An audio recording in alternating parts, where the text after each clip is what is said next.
میرا باپ مجھے ڈاکٹر دیکھنا چاہتا تھا تو وہ بڑا عزت کا زمانہ تھا ڈاکٹری کا، کہ ایک عزت تھی، وقار تھا، مقام تھا، اس لیے میرا باپ کہتا پتر بڑی عزت ہے تینوں ڈاکٹر بناونا ہے، بڑی عزت ہے، بڑی عزت ہے تینوں ڈاکٹر بنا۔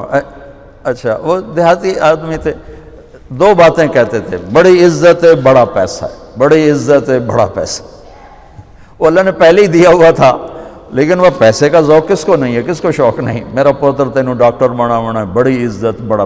اور جب میں نے 3 دن کے لیے گیا، یہ گورنمنٹ کالج لاہور پڑھتا تھا، سینٹر ماڈل سے میٹرک کیا، گورنمنٹ کالج یہ ہمارا جو راوی اب تو یونیورسٹی بن گیا، تو 3 دن کے لیے میرا ایک دوست مجھے ایسے کھینچ کے لے گیا، وہاں سے اللہ نے میرے 4 مہینے کروا دیے۔ 4 مہینے کے آخر میں ایک نوجوان نے کہا تو ڈاکٹر بن کے کیا کرے گا، تو عالم بن جائے۔ تو اللہ نے اس کی بات میرے دل میں ڈال دی، میں اس طرف چل پڑا۔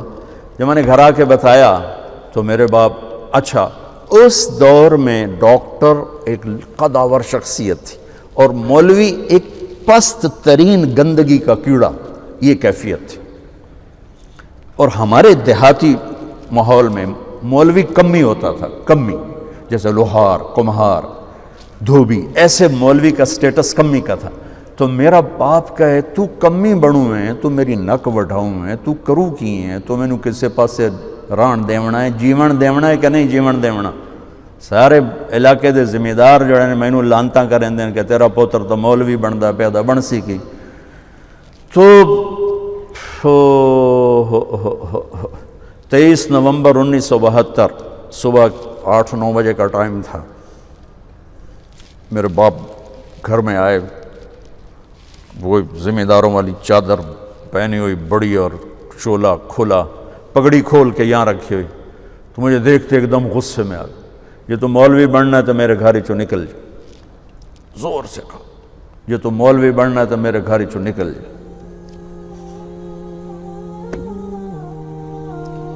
مجھے تو نہیں پتا تھا کہ اللہ تعالیٰ مجھے وہاں پہنچانے والا ہے کہ جہاں ڈاکٹر میرے آگے بیٹھ کے میری بات سنے۔ مجھے تو اس وقت پتہ نہیں تھا کیا ہونے والا ہے میرے ساتھ، میں تو اسی طرح ہی نکلا تھا کہ ٹھیک ہے جی میں تیار ہوں۔ تو میرے باپ کی شدت دیکھ کر میری ماں نے مجھے الگ کر لیا کہ تو جا، کوئی نہیں، اللہ تیرا ساتھی ہے۔ میں 300 روپیہ میں نے دیا، 300 روپیہ بڑی بڑی دولت ہے اس وقت، میں نے 300 روپیہ دیتا کہ جا اللہ تیرا وارث ہے۔ تو میں رائے منڈ آ گیا، یہاں میں تعلیم حاصل کرنے لگا، 8-9 سال یہاں پڑھا۔ سال 2 سال کے بعد میرے باپ بھی بالکل راضی ہو گئے، بہت ہی راضی ہو گئے تھے، بہت ہی راضی ہو گئے تھے۔ اس وقت امیج ڈاکٹر کا ایک بہت باعزت تھا۔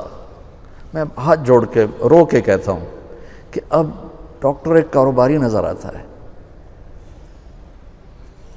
وہ بھی پیسے کے پیچھے ایسے ہی بھاگ رہا ہے جیسے مال روڈ کا تاجر بھاگ رہا ہے، جیسے لبرٹی مارکیٹ کا تاجر پیسے کے پیچھے بھاگ رہا ہے، وہ بھی ایسے ہی بھاگ رہا ہے۔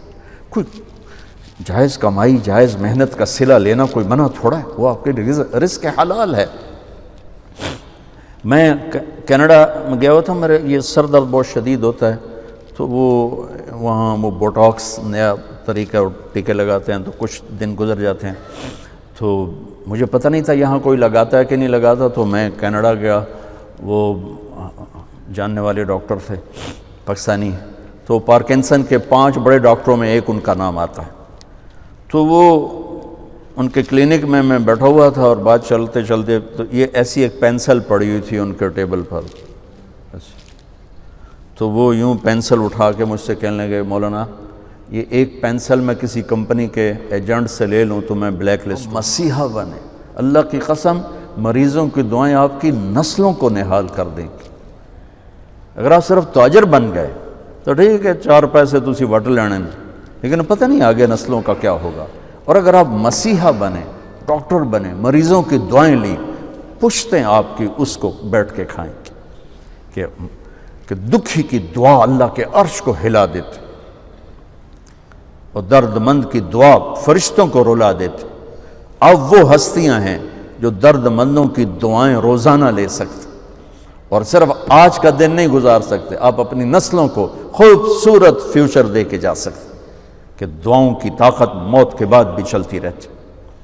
میں آپ کا زیادہ وقت لے چکا ہوں، معافی چاہتا ہوں، تو اگر کوئی بات میری بری لگی ہو تو آپ مجھے اللہ کے واسطے معاف فرما دیں۔ بہرحال احباب جمع ہے میر حال دل کہہ لے، پھر التفات دل دوستاں رہے نہ رہے۔ السلام